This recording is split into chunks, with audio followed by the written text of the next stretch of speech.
আসসালামু আলাইকুম রহমতুল্লাহ। ওয়ালাইকুম আসসালাম ওয়া রাহমাতুল্লাহ। আমি আগে চলে যাচ্ছি আমার খাতনার পেশেন্ট যে তার কাছে। হ্যাঁ, তোমার নাম কি জানো? লাবিব। লাবিব। কিসে পড়ালেখা করো? ক্লাস 3। মাশাআল্লাহ। তোমাকে এখন খাতনা করাইছি? হ্যাঁ। তুমি কোনো ব্যথা পাইছো? না। সত্যি বলতেছো তো? হ্যাঁ। হ্যাঁ, কোনো ব্যথা পাও নাই। এই যে আছে তোমার পাশে কে আছে এই যে বসা? মামা। মামা। ও আচ্ছা, চলে যাচ্ছে এখন ভাইয়ের কাছে। তো কেমন লাগলো আমাদের এই খাতনাটা পড়ানো আপনার ভাগ্নেকে? বিসমিল্লাহির রহমানির রহিম। আজ সকাল 7টার পরে আমার বাইকনা লাভের মিয়ার সুন্নতে খাতনা হইলো আমার উপস্থিতিতে।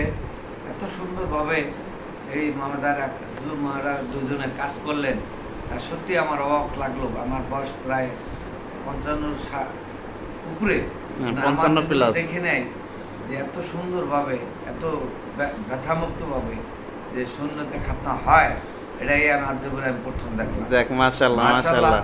আপনারা এভাবে অনেক মানুষের, আমাদের মুসলমানদের সুন্নতে খাতনাটা একটা হ্যাঁ কাজ এটা করেন, এবং আমি আশা করি আপনাদের মাধ্যমে অন্যান্য ছেলে মেয়েদেরও এই সুন্দর কাজটা আপনাদের ব্যথামুক্তভাবে সুন্দরভাবে হয়, এটাই আমার দোয়া রইল, কামনা রইল। যাক, আরো আগাই যান। আলহামদুলিল্লাহ। ধন্যবাদ আপনাদের। ধন্যবাদ। জাযাকাল্লাহ।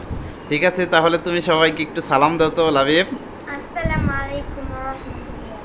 মাশাআল্লাহ মাশাআল্লাহ। আসসালামু আলাইকুম রহমতুল্লাহ। ঠিক আছে, এই পর্যন্তই আমরা বিদায় নিচ্ছি।